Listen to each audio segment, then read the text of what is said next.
We're doing strategic planning first. Oh, This is yeah, a post, sorry. but there's no light here. Okay. Don't worry, Bill. It's not. And that's what. Sorry. Did I get that? Put LED bulbs in. Okay, I'll call to order strategic planning for Tuesday, April 16th.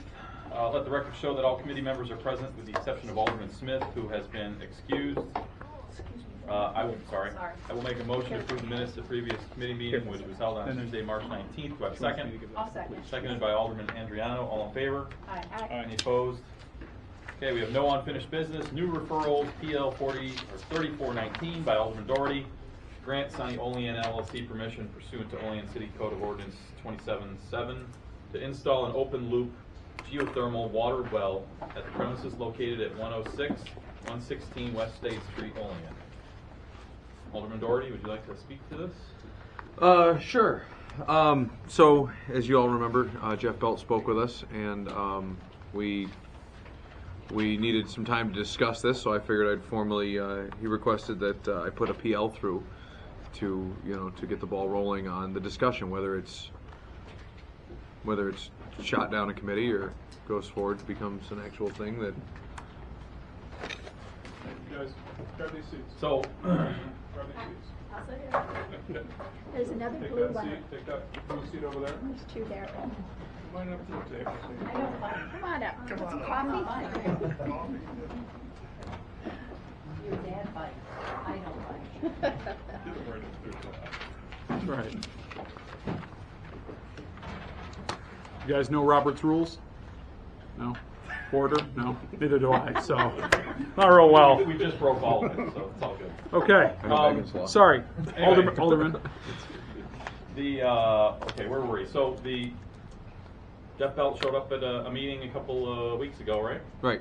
Month ago, And something like that. I think the big concern, obviously, that we've had in the past with people digging wells, first of all, it's not a well per se that we're going to be pulling water out of the ground and drinking it or using it and then throwing it into our Sanitary sewer system. system. Right. This is a closed loop. Pulls it in, uses it for Sucks heat the exchange. out of it, puts it right back down in. Correct. It's actually two wells. Okay. It's an open loop. I'm sorry. Yeah. Who are you? I'm Jim Snyder, and I'm working on the design for Jeff. Okay. I'm from Salamanca. Great. Want to talk some more about that? Almost like kind of. Yes, we typically we have done a large installation in Salamanca. What was our own building, and it was the old Salco building on Rochester Street. And we have two wells, a supply well and a discharge well. So of course we take the water out of the aquifer, we remove heat from it in the wintertime, and we put the colder water back down the discharge well. And so it's an open loop system. And we don't use any of it for domestic uses or consumption or anything.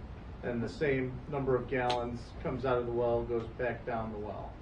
And it's quite an economical way to heat a building, especially large older structures that you have in the downtown area, because you're able to, affordably heat those and offer those as a very good and inexpensive lodging for people or for apartments and housing and those types of things. I didn't know we had a guest speaker, so sorry. I would have No, nor did I. deferred to you. So. Sorry. The woman has a presentation to have, Yeah, I didn't notice that until he started talking either. So Yeah. So. Did you Minnie wanna- is a representative of Jeff Bell, so she has a short presentation that she can show you that will give you Okay. all. First of all, I apologize. I didn't realize you were here for that. What was your name? I'm Minnie Ringland. I'm here on Jeff's behalf today. He's out of town. Okay. I'm sorry, Minnie. If you wanna, did you want to take us through something there, or? Sure. I'm sure that a lot of it is what you've heard from him already, but just to review some of the major points. No. So basically, these ground source heat pumps are a system that pulls heat out of the ground in the winter when the groundwater is warmer than the winter air temperature, and then in the summer it can serve as a cooling system by putting the heat into that colder water. And the reason why we think it's a good idea to implement these in Olean is, first of all, there's a lot of downtown buildings that right now aren't economical to heat, and this is a more efficient system. It's 5 times more efficient than electrical strip heating, and it costs half the amount to operate as a gas furnace.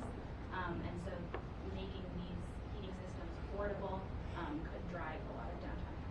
ventilation, and make it more attractive for both building owners and homeowners in the area. And as Jim said, there's no effect on the municipal water use. We're not putting anything back into the city sewers, whether it's stormwater or sanitary. It's an environmentally friendly alternative to natural gas because we're using this renewable water source.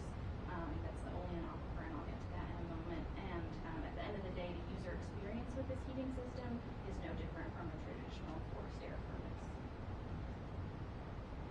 This is a map that I pulled from the U.S. Geological Survey. So there's this large Olean aquifer, and it's been used in the past to deliver nonstop water to the Bradford oil field, so we know that we're not going to be depleting anything or affecting the groundwater levels by tapping into this resource. Again, it's just a natural renewable resource that is not really being used right now. So what Jeff is proposing is to conduct basically what is a feasibility demonstration at his State Street apartments. Again, Jim is a certified installer and designer, and the open loop system that he's proposing is probably the least expensive and most efficient use of the land. In terms of the options between different types of ground source heat pump systems, and again, this is going to preserve the water level in the aquifer and prevent any introduction of water into the city sewer systems. And Jeff is going to undertake this project at his own cost, and will be willing to share any data that we come up with in the process in helping the city come up with a code in case this is something that we want to pursue on a larger scale. Can I ask you a question on that? On that note, you kind of touched on something I was thinking. So, say this goes through and this happens and it's a success. You say that this doesn't have a significant impact on the aquifer. Is there a number of these types of wells that would have an impact? Like if all of a sudden 500 of these cropped up in the city or within the area, would that? I know 500 is a ridiculous number, but like. I think Jim can probably. Yes, yeah. It's kind of interesting. You have the river flowing right by Olean. Well, there's also another natural river that's flowing underground through your aquifer. So it's moving all the time. It's a huge aquifer, so I would think 500 would not be a problem. If you had 1,000 or 5,000, it probably could be an issue.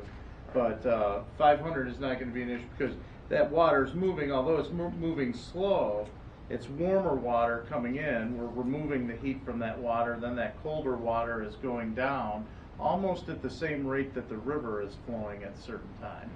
So it's a vast aquifer, and it's a great natural resource for Olean. So are these types of things scalable though? Like so the one you're going to put in might be appropriate for those buildings, right? But is the hospital going to come in and say we want to build one that's going to be 10 times the scale?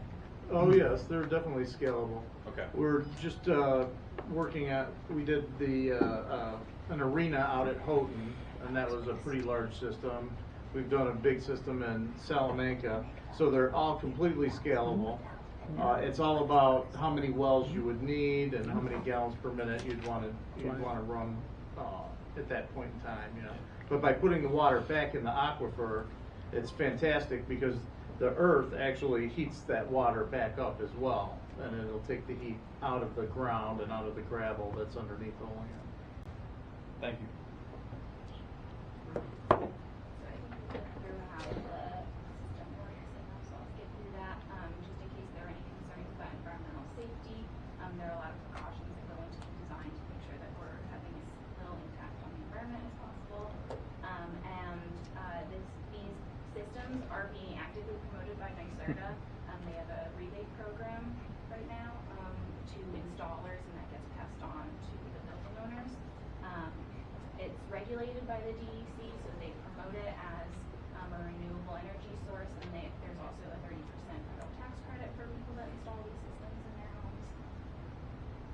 They regulate it by requiring that the drillers be certified with the state, and they require a certain amount of notification before and after you do the construction. And they're also being implemented across the state. Westchester County is doing it. Areas like Syracuse are really investing in our environmental science buildings is basically completely heated by geothermal heat pumps right now. And NYSERDA is working with Suffolk County and Long Island to come up with a standard code for municipalities to accept if they want to implement that in their own area. That's scheduled to be published next spring. Does the DEC inspect these annually once they're installed? They typically do not. They can be requested to inspect them manually. They typically, the well driller will submit a report to the DEC, and it's the DEC's option to come and do an inspection or even a periodic inspection if that is required. And they're happy to do it. You know, we've had our wells inspected twice so far in Salmaker. Sorry, carry on. Have you are you familiar with the Suffolk County code? I don't know it intimately, Okay. but I know that they have certain, you pay a certain amount to the city for the permit to drill. They have certain water quality tests that you need to pass. I have a copy of it here. Oh, okay. If you'd like. Yeah, I'd like to take a I look. could submit that for it. One of my main questions would be, do they explicitly identify that residential versus commercial use? Do they? They do not. They do not. No, they have, in that particular one, they have the size of the well is their only differentiating Okay. method. So if it is over 45 gallons per minute, then they have a separate DEC group for Long Island because most of it is regulated for watershed. Long Island is, and so if you have to talk with the Long Island DEC if you want to do something more than 45 gallons per minute. But the DEC, the normal DEC, regulates wells out our way in western New York and upstate New York. So you said anything over 45 gallons per minute would go through the DEC? It all goes through the DEC. Okay. But they have, Suffolk County has a 45 gallon per minute that you have to notify the Suffolk County DEC I see. for a pre-permit, but that's not applicable in western New York. Okay. See, they have saltwater aquifers down there as well. Okay. And so they have to, before you poke a hole in the ground, they want to make sure you're not going through fresh water, Right. salt water, then Right. contaminating Sure. the freshwater aquifer. Okay.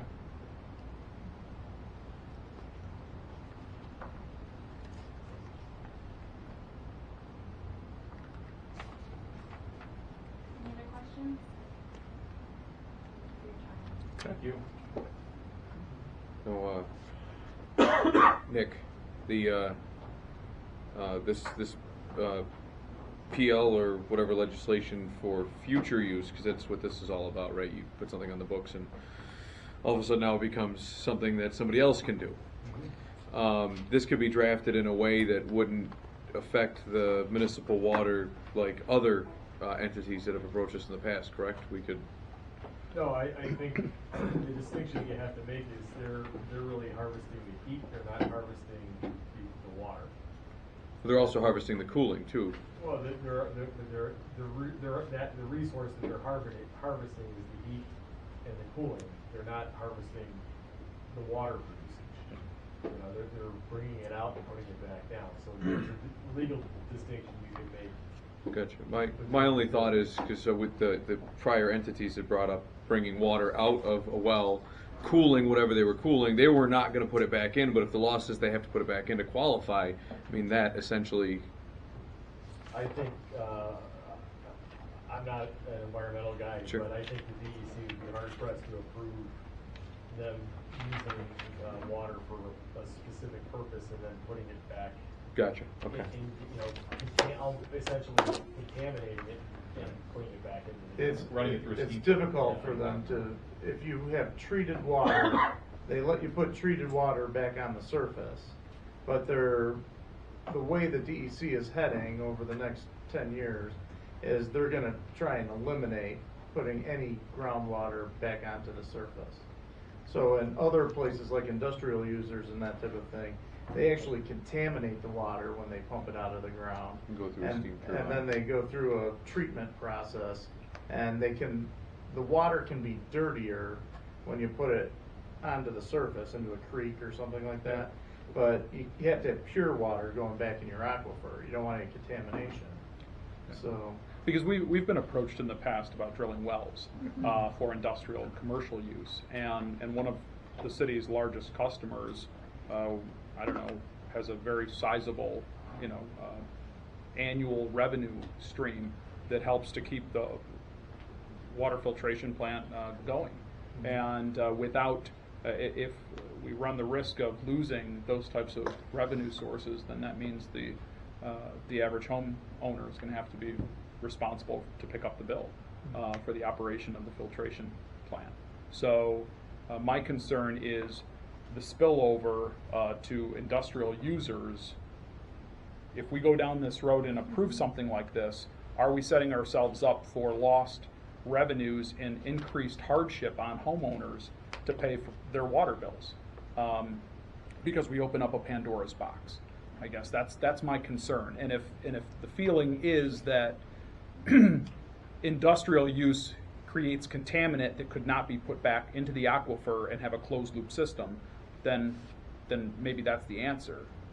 Are you saying that that's why this is different? Because Correct. this I'm trying to doesn't- identify why this is different. So does Yes, this open up okay. the discussions on wells in general, rather than being very specific to Right. geothermal wells? Correct. Okay. I guess, Yeah, yeah. similar concern. My concern is we go down this. Does it open up Pandora's box for wells in general? Right. That's something that obviously we've shied away from in the city of Olean, and there was a reason for that. And I just want to have that discussion. Potential backlash, right? I think anything like this, though, is going to be reviewed by us on a case-by-case basis, right? This doesn't just open the light for anybody to dig a well. Yeah. And this wouldn't affect the water utilization, it would be. Right, we grant curb cut, that doesn't mean anybody can go out and cut the curb. Like, Right. But what happens, say, you mentioned the hospital, what if the school system wants to do the type of geothermal, sorry about that, Oh. to heat their buildings? Well, and that's kind of where I was going with my question about, like, what if all of a sudden everybody wants to Right. do that? I don't think that's a bad thing. I mean, it's tapping into a largely unused natural resource. It's energy efficient. It's Renewable. environmentally friendly. It's sustainable, renewable. I mean, to those concerns, I think most heating sources are closed loop systems. Right. Even at my house, right? You've got I don't know. Hot water baseboards. Right. I'm not constantly drawing in every day new water into my system. Right. It's a closed loop system. So for heating purposes, I get it. There are some other industries out there that I'd be afraid of. I guess I would hate to think of losing the potential customer if they were to create and mimic a system like this. If I were NICEAG, I would be worried about that. But not from the city of Olean standpoint. We don't Right. provide heat. Yeah, water Right. utilization is not And- affected. And you've got, what, Right. 6,000 homes in the city of Olean, and not all of them are, there's not people living in all of them, and these wells aren't, a couple bucks to put in, they're expensive. They're $20,000 to $40,000, something like that. Well, for this particular apartment, but I did, one for, Bob Pashota over on, he used to work at St. Francis Hospital down here. He was in charge of maintenance, and he has an open loop system, but he only uses, for one house, it's like 10 gallons of that. And so he has 2 wells, and I think those wells cost about $5,000. So if you're putting a boiler in, geez, a boiler could cost $5,000, Right. But I think this, and I don't want to interrupt, but I was on the Humphrey Town Board for 8 years, and I think what you want to do, and I'm very much aware of the Pandora's box situation. I think this particular law that was modeled on the Suffolk County, it's specific to geothermal.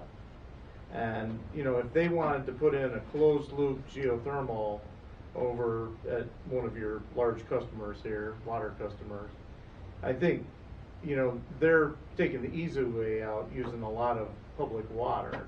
I think they could save some water by putting a closed loop in. but it's not gonna eliminate it.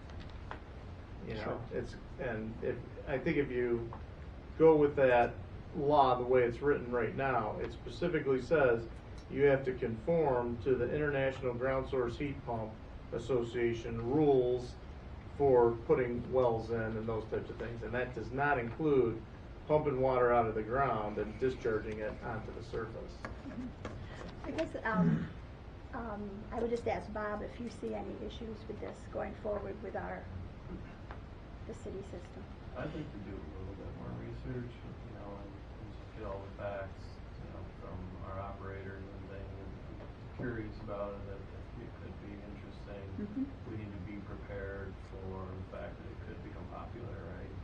But I also think that, you know, it's possible it's a revenue source. And, you know, I feel really strongly that the water underneath our feet is publicly owned. That it, you know, I don't know how that stands legally, Nick, but you know, could we perhaps at a low rate, you know, charge for water that's used for these wells as a source of revenue? Didn't Jeff say something about putting a meter on that they would keep track of? It's probably in our notes from the time when Jeff was here. He said something about metering it. In and out should be equal, right? Yeah, that was for doing. Perhaps. That was proving that we're not using any of the water for domestic purposes. Yeah. You'd have you could have a supply and discharge meter, and they would match at the end of the year. But that's a slippery slope, though, Bob, about the whole, you know, water under our feet. The cities potentially could charge for it because then, I mean, the air all around us, it might flow from property to property. Does that belong to the public? Do I have to get a permit to breathe, kind of thing? You know what I mean? Like, I think you get down a really slippery slope on what the public owns and what's free use.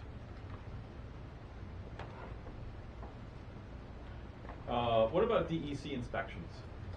Is it something we could do, Nick? And I know this I'm just springing this on you without anything, but what if, would it be, and I'm not saying I would want to do this, but would it be in our scope of ability to say that we would grant this with the caveat that it has to be inspected by the DEC every year, 5 years, 2 years? Sure, I mean, you could grant a permit with conditions on it. Okay. And I'm assuming the purpose of the inspections would just be more of as a shepherd of the public resource to make sure there's no contamination going back into the aquifer as opposed to contaminating our water source. Because our water supply is not going to be tied into this at all. Right, that is absolutely correct. So it would be more of the aquifer issue than anything. I think we could do that. Would that be something that would be unheard of in this deal? No, not at all. And we do, NYSERDA does an inspection for after the installation is done as well. And they look at the design and they look at everything as well. And then the DEC, we welcome them to come take a look at any point in time. Okay, that wouldn't be financially It wouldn't be an undue crippling or- burden, Yeah, and okay. they don't charge. Okay. You require the sampling? Are you required to do sampling? We aren't, but, you know, that could be something that we could do as well. We can monitor that, you know, internally. Things like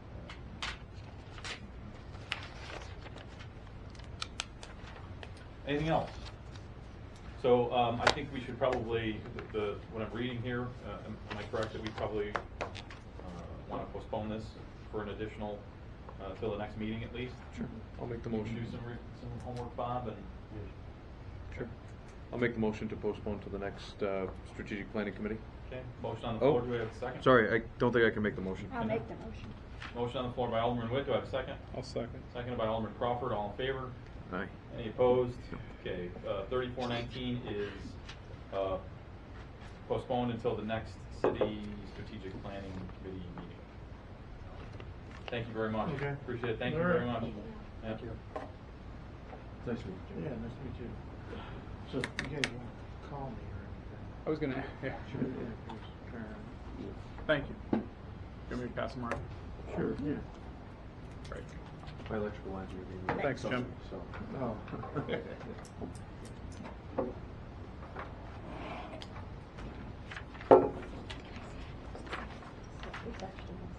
Did we adjourn? Huh? Did we adjourn? So there are two items that are on the agenda for tonight that aren't on yours. Item B is a discussion item regarding bonding for the Washington Street water line. And I'm told that Mr. Ring would like to speak on that. Yeah, so early next week, our plan is to submit an application to the Department of Health for the water line replacement on Washington Street. After that, we'll very shortly go to bid. But I guess it's time to discuss, decide whether we're going to bond for the whole project and whether we're going to try and complete the whole project this year. I think the way that the water budget was passed, that $200,000 capital outlay was in there. If we were to bond for the project, I think we try and go with that other option that was laid out, where we would, not spend the additional $95,500 that we projected to take out of fund balance.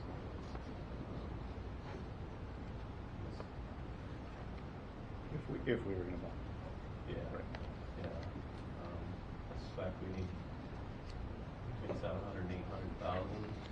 I think it'd be a good option to pay for the mill and pave through the bond, have the contractor take care of it. That could be an additional 50 to 100,000. So there's Our engineering estimate of to replace from Sullivan and Fork to Washington, Fork, Washington,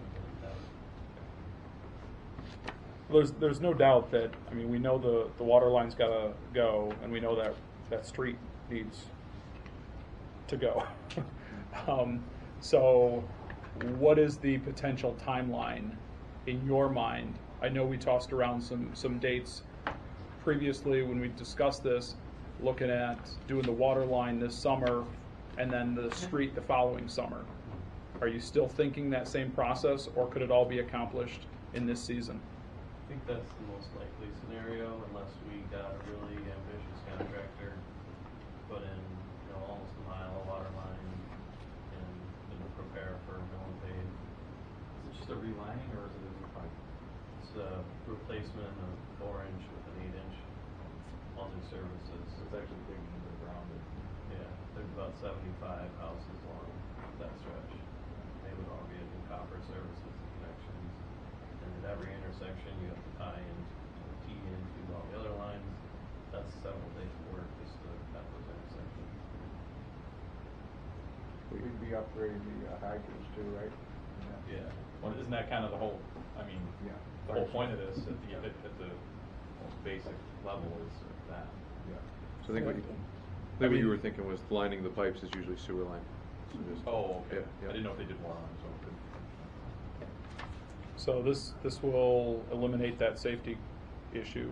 And how long, idea-wise, does it take to do a project like this? All summer? Several months. Several months. Okay. Well, are you looking for our thoughts on this bill? We're looking for what direction to go. Either we piecemeal it, like we've been talking about, do so much and then so much, No. or do we do it all and get it taken care of? Based on, if I recall the conversation correctly, we have some debts, payments rolling off the water fund in the next 3 to 5 years, I believe. So, yes. And I don't see a more important water project in the city, so I'm all in. I think we need to just get this done. That's my personal opinion. I think we've talked about this enough. Yeah, I think too. I think the biggest thing, and the number one thing, I remember the fire on that street across from Oak Hill Park, and the pressure was so low, and it's a public safety issue for that whole neighborhood, is to go from the 4 to the 8-inch. And remember, even though it's a 4-inch they're talking about, it's probably down to about a 2-inch with all the corrosion and stuff. So it's not even a 4-inch anymore. So I think public safety should be our number one priority.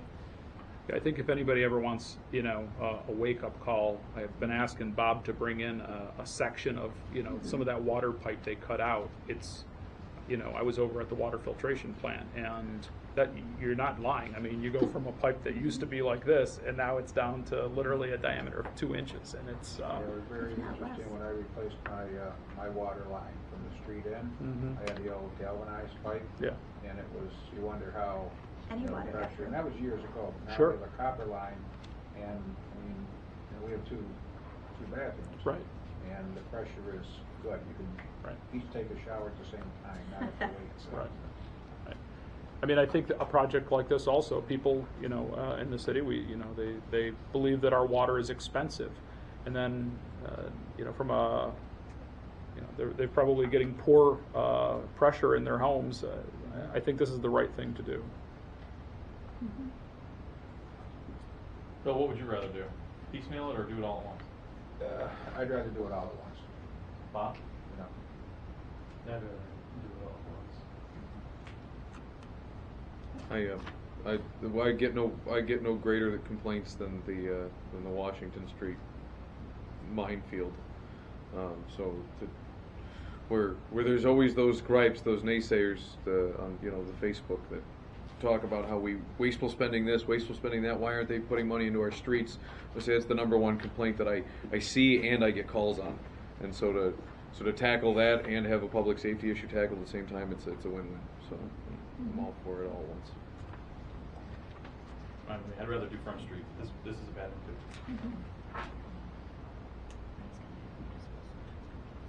Okay. Who else denied it? So discussion, any other discussion before we, did you get the answer you wanted? Not really. Kind of, sort of. Yeah. All right, this is the first one. I mean, I guess if we can try to get the street done, I don't know if that's a possibility in the same year. I mean, I echo what Kevin's saying, right? I mean, it intersects our wards, and that is a minefield. And to just tell people, you gotta just be patient, one more year. At least it's not 2 more years, right? Yeah. Well, 3 more we're years. a couple of weeks, well, unless, another week to blacktop plan will Right. open up. So That'll help. We'll start getting some relief, but remember, the street's gonna be, the water line will be in the, Is it a subway? public right away, right?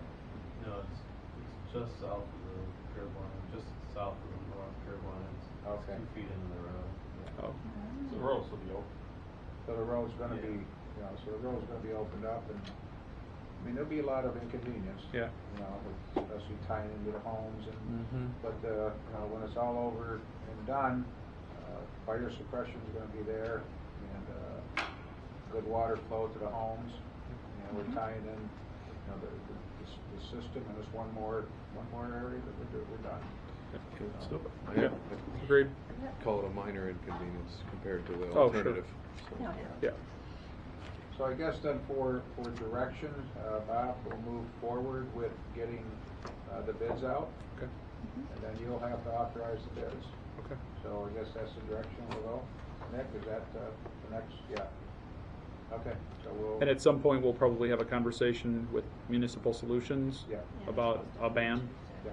They're coming Tuesday. Oh, next Tuesday? In a week? That's something I gotta talk to you about. But Okay, yeah, they're we'll supposed to talk. come next Tuesday. Okay. Great. Unrelated. Okay. All right, thank you. Okay. Next item, and the last one for tonight on strategic planning is discussion. Again, I'm led by Mr. Ring on LED conversion and a letter of intent for National Grid. We talked about this, maybe a month and a half ago. Thinking more about it, our next step would be for the mayor to send a letter of intent. It doesn't commit us to converting our lights to LED, but it allows National Grid to inventory all our lights and send us inventory. It's the second to last step, so I guess I'm starting to feel like this plan is better and better, looking at the investment and the money that we get back. So we put $40,000 into it, we get $80,000 back, we get lower electric bills, program, we need to get the wattages right, since there's been some complaints. It's a whiter light, but, you know, we put in the 96 watt light on River Street, and, you know, it led to some complaints, so we need, you know, to identify and do some research on what wattage we should use in residential neighborhoods, but that maybe in industrial areas that we use a higher wattage, or the East State Street Bridge has come up before in a trail project. There's 2 lights sitting there. They don't do a lot, but you know, we could identify spots like that to do a higher wattage. You know, even for a lower bill, lower efficiency. They're 30 energy like right off the bat. So, I guess. Bob, I do you, good stuff. the lights you put on Second Avenue, do you remember what, because people like that. Yeah, Was that those the were- same as River Street or less? No, those were like 47 watts. Okay. In a narrow street, I would recommend the lower wattage. Yeah, it's That's bright where there. It's nice and bright there. That's nice. They like it. So is this, do you mean citywide, Bob? Is that what we're talking about? We could do 100, we could do 500, we could do 1,300, which is all of them in town. 1,300 would be all in town? Yeah. What's the cost per? We have to front $40,000. We get an $80,000 rebate, you know, roughly. They will, in writing, give us an end date and give us a, you know, an exact cost, right? So the money that we have to write them a check for and what we'll get that back. So they've been aggressive about this, but I've been taking time to do my research, and this is kind of state-led. They're getting a rebate from the state to convert, to use less energy, and also as part of that deal, that money goes, some of that money, or all of it perhaps, goes to municipalities. There isn't really any involved, and that's part of it. So it costs us 40, but we get 80 back? Is that what you said? Yeah. So why wouldn't we, what's the downside? Coming up with the 40. Just getting the wattage right. Just getting the wattage right? Getting I the mean, wattage right. That's good. Yeah. That's a biggie. I'm not sure when when we get the 80 back. okay. Did they say how long it'll take to get the 80 back? As soon as the work is done, Okay. they were pretty adamant that they would put it in writing Okay. when we get completed, and Yeah, it's, it's a matter of coming up with the 40, which we can actually talk. And I apologize, Fred couldn't be here tonight. That's a personal matter, so. Dennis Crapper, I'm in work the maintenance, I'm in charge of all the maintenance, and we just did that whole plant LED conversion. And there's other benefits that you guys aren't seeing. The average life of LED is 5 to 7 years, so it's going to reduce your maintenance costs as well. And we did the conversion, and within 2 days after they signed off that we did the conversion, check was in the mail. Wow, that's good to So know. it was just, you know, that we did there. I've done this in several factories, and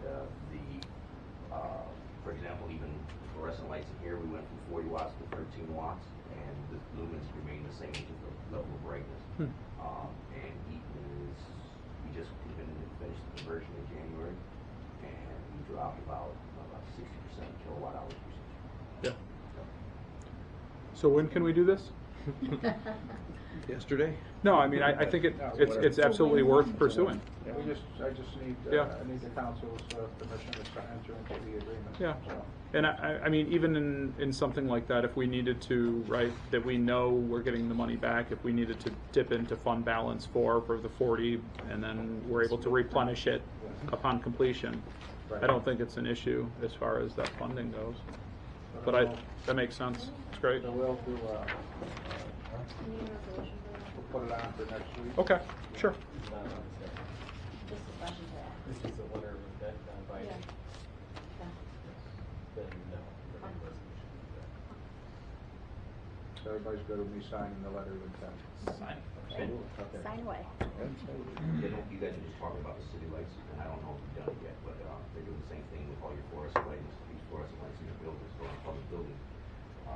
They're actually giving $4, they're giving a rebate, where it's actually cheaper to buy the LEDs than it is the fluorescents. So even a replacement, right now, I don't know how long that National Grid will tell you, but we ended up paying like $1.25 for a bulb. Great. So it's actually less than the bulb, but I don't know how you guys respond to public works and that, but. We don't have a repairs and maintenance budget. Okay, so there's no committee reports to approve, as no PLs have left committee. I will make a motion to adjourn. Do I have a second? Second. All in favor? Aye. Opposed? And we are adjourned.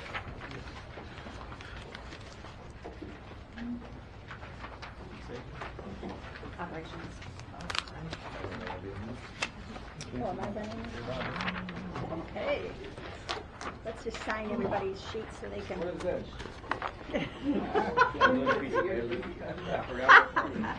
Put something on there. Do you want it notarized still? Blank piece of paper. Does everybody else have one? I give my autograph. Sorry, sorry, Tiff. Huh?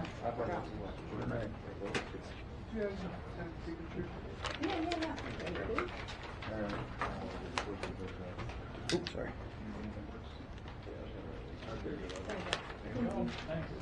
What's your name, Jim? What is it? Restless. This is our first city option. Do you live on Bell? Correct. My cousin. I didn't. What's your first name? Trent. That's Mike Russell's. His dad's 10. Yeah. Lindsay? Lindsay Rexels? Is that your mom? Yeah. Oh, John Crawford said hi. I work with her at Pitt Bradford. Matt Russell's? What is that name? Something. Matt is different. That'd be his Right. That'd be his uncle. Yeah. Just married one of the McEwens, right? Yeah. Yeah. Okay. If only our town was a little bit bigger. Everybody knows everybody. All right. Thank you. What are you talking about? Take care. Where are we going? Okay, we call order the Committee of City Ops. All are present except for Alderman Smith, who is away. Is the unfinished business? None. New referrals is a PL 3219 by Alderman George. It's an easement for an owner at 794 North Union Street. Mm-hmm. Do you want to clue us in? Sure. Okay, clue you in? Nick's going to clue us in. Did we send anything out with it? With this one? Like verbiage? No, but I think I have a picture I can pass around. So we're, Maybe These not. pictures last time. this is an issue that's come up involving the owners of the property. We're trying to transfer the property and sell it. I'm starting. Paranoid. It's just Yeah. power now. Isn't there like a remote? Oh, so this is It's a the picture of biggest the remote. place across from the, that wanted the, no, This is 794 North Union Street. but it's different. So Boardman Park is right here. Yeah. Let it go for another 43 seconds. Their driveway and this building, the garage, have been in existence since the 40s on city property. 1940? Yeah. Yes, 19. So what we proposed to solve the problem is that the city would grant an we don't want to convey it because one, we run into the Parkland Alienation Act and all that stuff. And two, we want to still maintain some control over the property. So what we would do is grant them an easement to use the driveway in its current form, garage in its current form. If they're destroyed, then they have to rebuild directly where it is. If they wanted to do any rebuilding outside of that, they'd have to come back to the council. The scope of the easement is limited to what is there.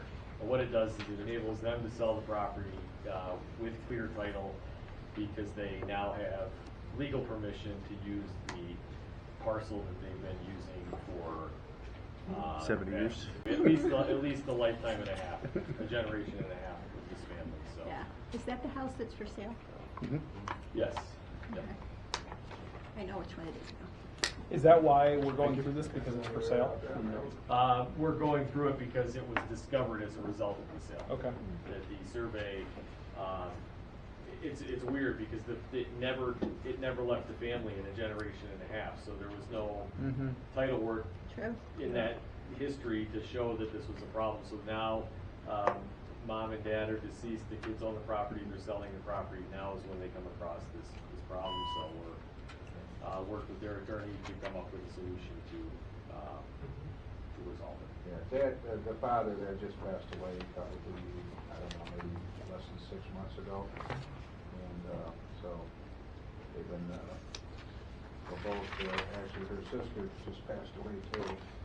And I know Mary, with the St. John's with her way back in the day. And this is not a unique situation. There's many homes that are running into easement problems and that. So The bigger problem is that Yeah.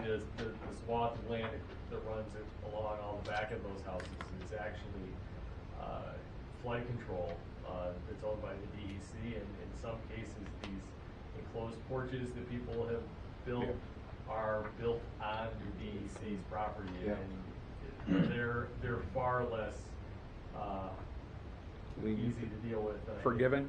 Yeah, This is an forgiving easy than one. cities. Yeah, one of many. Yeah. Those are harder titles to clear. There are going to be some issues as those properties go for sale. Okay. I love the location. So, do we want to move this ahead as a PL for next week, or do we just have to If everyone's okay with it, we can vote on it. do it without? Yeah. Since it is a PL, Sponsor. just refer it. You want to sponsor? I need a second. I'll second. Crawford. Okay, all in favor? Aye. Anyone opposed? Okay, it's passed.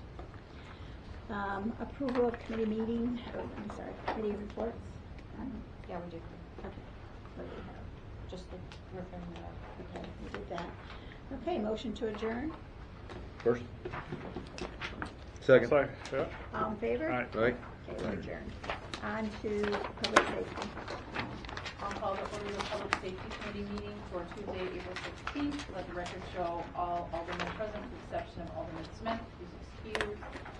I'll make a motion to approve the minutes of Tuesday, April 2nd. Can I have a second? Second. Second by Alderman George. All in favor? Aye. Unfinished business, done. New referrals. I sent everybody the picture for King and Kingston. I had a request to ban parking on the side of Kingston that had, and Bob Ring went up and looked, and I thank you, the police chief, they also went up. There were several requests. I think we've come to a compromise. So if you're coming up Kingston from Queen Street, on the right-hand side, the request came to ban parking all up that side. But if you open my picture a little wider, and if you can, I have better pictures on my phone. There's actually a fire hydrant on the corner of Kingston and King. If you're coming to King and you come to a stop, there is actually not a stop sign there. There's a lot of streets like that. The issue that was raised by a resident, there's somebody new living on the corner of King and Kingston, that he's seen many accidents because there's no stop, so people tend to go. I've always stopped there, but left or right and if an oncoming car. Now, reason, especially if people are parked, like if people are having a party and they're parked on that side. I think it was worse in winter because the snow was piled up that high. The police chief looked, there hasn't been any accidents. I think Kingston is, you have no reason to go on Kingston unless you live there or you're visiting somebody. So to be in parking, I know Bob Ring, he went up there too, and his recommendation was not even to put a stop on King and Kingston, but perhaps to put a yield sign so that people would just yield. You want to talk? I think you said what, right? Yeah, there's a manual that I use for adjustment like that, so it's low volume. It's on the front row. If you look there on the King, when you're facing King, I took these pictures. There's a do not enter sign. That's a paper street that extends King and goes all the way up to Bosse's. All that land out back there, there's 100 acres, is owned by a private citizen. So, but I think the city, I've always had that do not enter sign there.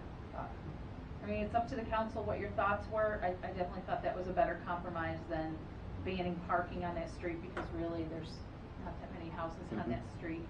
The fire hydrant prohibits them to park up against that curb. You can actually see the gas pole there. I don't believe we put stop signs up places, so yield was probably the best.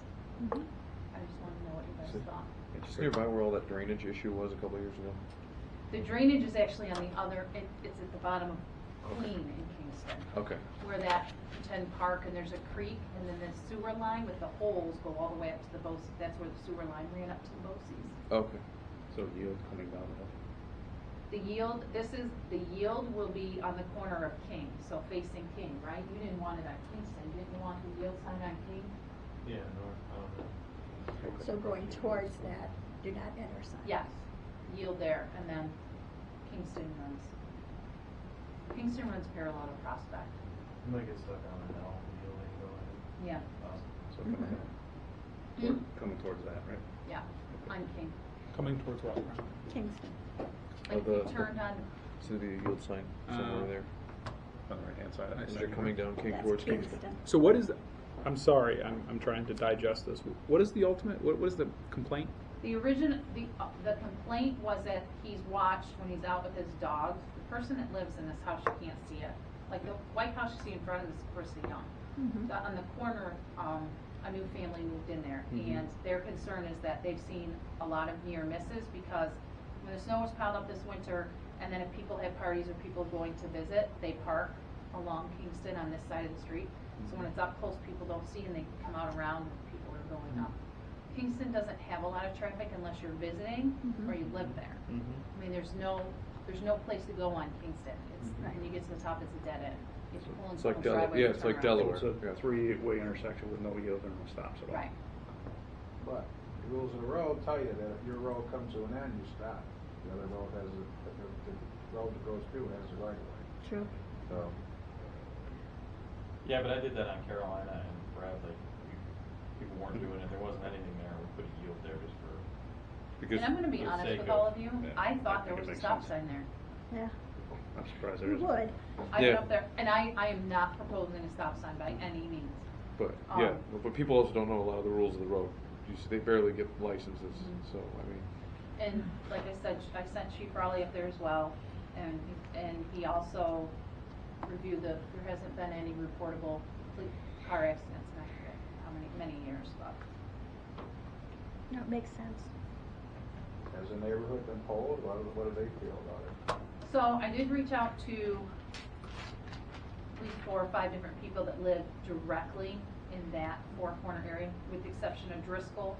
I didn't get a hold of Driscoll and Ruff, whatever that guy is that works for the city. He's a couple of doors down. I didn't ask him, but I got Garvin, Marsfelder. Duker still lives up there, right? Who's that? Paul Caduc? He lives way at the other end Oh, of okay. Kingston at the dead end. Oh, okay. And none of them wanted a stop sign. None of them wanted banned parking. They all seem to be okay with the yield, just to make it safer, because there's some new families and new people on King and Delaware up there, so. I think it's fine. But I didn't want to do anything until I talked to you guys to see what your thoughts were. Got my blessing.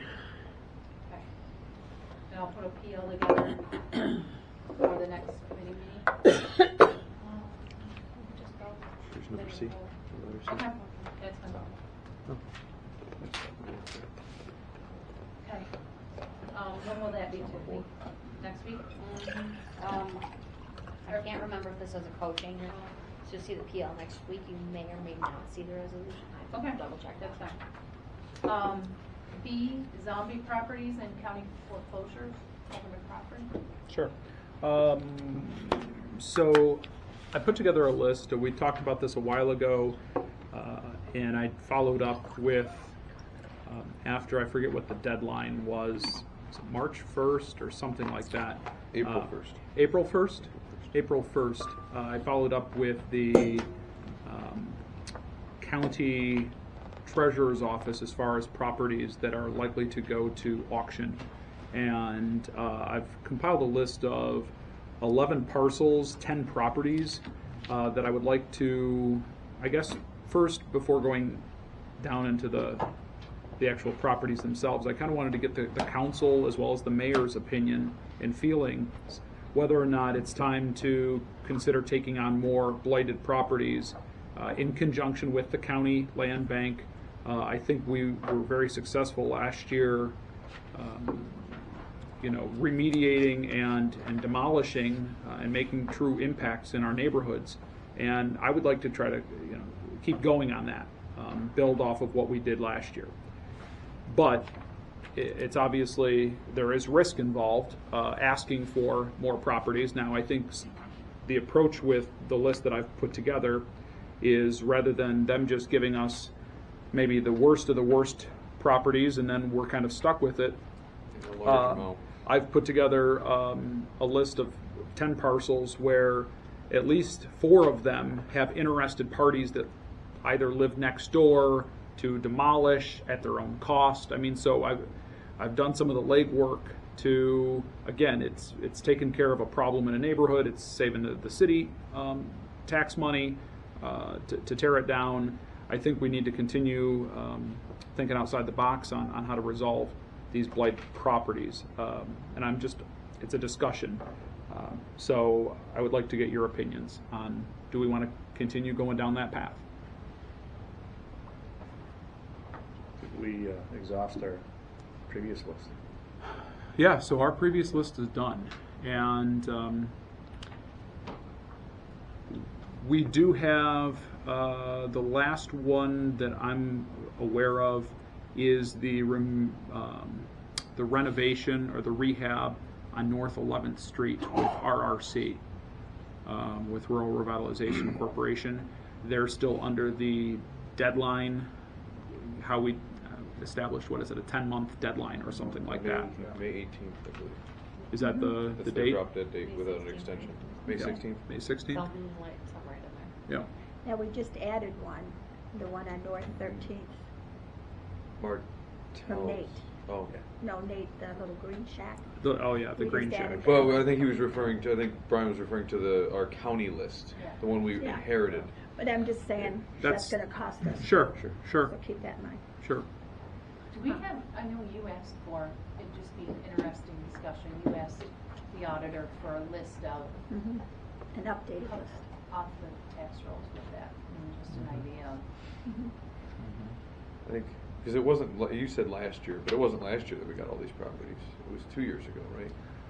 I think they gave them to us 3? 3 years ago. 3 years ago, and it took us, I mean, we got slammed with 13 of them, and the worst of the worst, and we pulled it off in 3 years. So, I mean, do we go for another 13? Do we say let's do 5 because we can thwack down 5 a year reasonably, or at least if we spill over 1 or 2 because they might be monsters? I think we should only take a house from the county if we have the means and the ability to do it immediately. It was fine, like, we learned our lesson with the first 13, whatever it was. Right.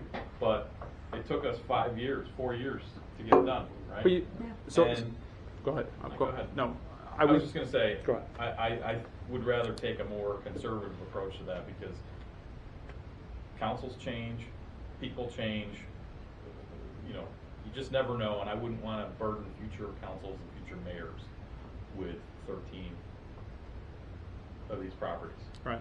Not saying they're not a problem, not saying they don't need to go, but I mean, in retrospect, yeah, it's good they're gone now, right? But we also sat in this room many times and thought to ourselves, boy, the county really did us a favor by giving us these things, right? They were as much a burden as they were a favor. I guess, So, piggyback off Paul, could we take the conservative approach and take these on one at a time? So what I would go back with is, was that a burden, or did we prevent slumlords from getting these properties and just continuously putting them into, I mean, if you go and talk to someone who lives next door, at least it wasn't a drug house, at least it wasn't a meth lab. Like, yeah, it was blight, but it was uninhabited blight. It wasn't just turned over. That's the power of working with the county and having them give us the title to these properties. Is then we decide we have the fate. So of these properties. These are all X properties anyway, right? Like Red X. No. No, these are all tax foreclosures. So Correct. we can't take one at a time because as soon as May 17th or May 20th rolls around, these are on the auction block. So, Wouldn't our new certificate of occupancy laws and inspection laws and all that, wouldn't that Prevent that. filter out the quick claims, I people that believe. would do that? It's not going to make them pretty, and it's not going to recommend or require the clientele that. I just don't want this. First of all, I don't want this discussion to become like the people who want to tear down houses versus the ones who are happy with all the dumps in the city, right? That's not it. I want to tear them all down too. I just don't want to be facing another mountain like we did. I want hills, not mountains. Right? Can I ask a question? Out of the 11 you have here, so these are basically foreclosures, right? These The are county. owned by the county. Okay. Or will be. How many of these do you anticipate? And Bill, I think you attend the land bank meetings. Are any of the properties on here maybe future plans to be on the land bank? So they would take them down? I didn't make the last meeting, so we'd have to check with the land bank. And I are those the ones actually- you gave us last time? These are the I've ones? cleaned them narrowed up. list. It's narrowed down. Is that the cover sheet that I've done last time for you? I actually got a letter from Ryan, and I apologize. I thought he might have been in contact with one of you. I can certainly distribute it to you tomorrow. But he did send the land bank's criteria has changed. So it's very specific what they can deal with in terms of rehab and demo. And there's only one property that is not in the city of Olean that qualifies, which means a whole bunch of money for us this year, Okay. which is awesome.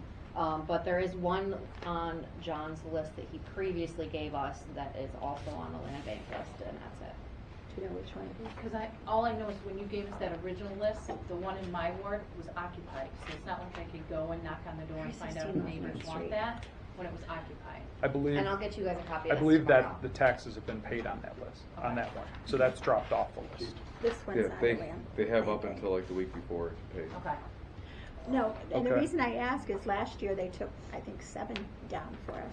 Yeah. So if they take a Right. few more. They also They the took land bank seven. also- They took 7 down, and we took down how many? The land bank Right. also inherited like 3 or 4 across the county for. Yeah. So I know there's one on Elm Street that's still sitting idle while they're coming up with the funding and the proposal to renovate and then do whatever land bank does with renovations. Right. No, and I think if they can help us, that's great. And I think they are serious about taking them down. I was going through Limestone this weekend, and Casey's is down. There's a lot of properties that the county's taken down, so I commend them for that. But that's the one that is on the list. But I agree with Paul. I think we have to be careful not to take on too much, but at the same time, the neighborhoods, neighbors do deserve it. The other thing is, and Kelly touched on it, I had asked Greg Piota to give us a list of, the taxes that we're also taking off, because now that property's ours, right? And it's gonna cost us, because we're gonna be cutting the grass and taking care of those lots. But is there a time when we can actually though, like, and I guess this goes back, you're still there. With our paper street thing, is that, like, I know there's people that approach me in my ward saying, God, can we get that property and split it? So maybe instead of it staying vacant and us having to mow it, can't we sell part of those lots to the neighbors surrounding it, or? Sure. Yeah, we've done it. So maybe it doesn't say vacant, we have to mow it. And then it goes back on a tax roll. Yeah. I mean, to me, that would be a better, if I lived next to one, I would want part, and I'd gladly share it with my neighbor if that's, if they were a handful of that. You know what I'm saying? And we don't have to worry about mowing it or taking care of it, and then we Yeah. give some of the money back and everybody wins, I guess. Would it make sense for us to get a copy of the list, wrap our heads around it? Yeah. I guess if we're willing, I do have pictures attached. If we would take 10 minutes, I would like to move into executive session. I'd like to make a motion to go into executive session to discuss the potential acquisition of real property. I'll second. And or disposition. All in, Minutes. sure. Park Also, around, or- Oh, he so wasn't out there with the- to summarize, then the council would like to ask the mayor to reach out to the county and inquire whether or not the following properties they would consider deeding to the city of Olean to control the fate. 501 Front Street, 1013 Washington Street, 303 East Elm Street, and potentially 250 East Riverside as 4 blighted properties that that we would like to try to partner, and the land bank's targeting some houses. I think the city needs to continue pushing forward. So Now, if that Riverside comes off, do you want to put another one, or just that would be? I think we'd have to look at the list again. Yeah, I mean, Okay. but they said it doesn't come off until the end, so I don't know. Any idea? Any other thoughts, Bill? Here you go. We're not done yet, guys. We got- Let's see what's There's two going other on things here. that we're Okay. adding. And, I gotta try to get from the land bank what houses they're planning on. Except Bob left. Okay. Apparently, so does Chief. I want updated. That list, that Ryan developed may have been premature. Okay. Yep, So just keep it in Okay. mind. Ed's on vacation. Fire chief knew nothing about it. I knew nothing about it. Okay. So, Okay, Bill. Bob? I like premature. I'm going to wait till the chief is here to do this. All right, the next one, They're the wasting lights on time. Houghton Avenue. So yesterday, Bob Rain and myself, Brian Metis, the plant manager of this location of Cutco. Houghton Avenue is a street that comes off of Seneca, and it's the street in between Seneca and Brook. It's where the Seneca plant of Cutco is. Cutco took on property that was dilapidated on Houghton Avenue, tore it down for the neighbors. They left the grass, they've done a really nice job revitalizing that neighborhood. So their concern that came up in their public safety committee, I'll let Brian talk a little bit about that, was traffic and the left up and the changing of the shifts and people just jaywalking, crossing the road, and also lighting. So the original discussion tonight was to convert, when Bob was there, the 2 poles, you see the shadows, so, you guys have. Yeah, we have. So the 2 shadow poles, one of the poles is in between the 2 crosswalks and one's a little closer to Seneca. To convert those to the new LED lights that he discussed. Right now they're poles with electric, but there's no lights to them. That's the main discussion for tonight. And then the other, that if you see that, it's going to be a joint venture between possibly Cutco and the city, is Still to put talking through that. crosswalks. That has to go through their public safety. But the discussion tonight was really about the lighting. Do you want to talk a little bit about what So came up? hold on in though, the are decision? you here on behalf of Cutco or the Alderman role? No, I'm the Alderman. Okay. No, I know, but, okay. He's just Well- explaining Yeah. the public safety component Okay. of the. I'll just, Right. On Cutco's behalf. yeah, Yeah. I'll just tell you from how the conversation came up. Our Joint Safety and Health Committee met, and through the repaving of the properties where there was a demo and additional parking there. The lighting on the block is end of the street, each end of the street, and then the middle of the block. Doesn't necessarily line up with the parking area in the crossing areas where basically our first, second, and third shift. There's 3 shift operations there. So what they kind of came up with is if we had a light on the lower level, which is the light pole that Kelly pointed out there, if we could put an LED there, that would illuminate the street and the parking lot to have a more visual crossing there, and a better light area, and to update at that point the lighting there with LEDs. So It's freezing in here. it's perfect on this end, but The that other what you're thing is facing? that they have people that come in at 4 in the morning, and then there's people there late at night. I said that when my daughter worked there this summer, I went up, there's tons of deer there too that you don't see because it's so dark first thing in the morning.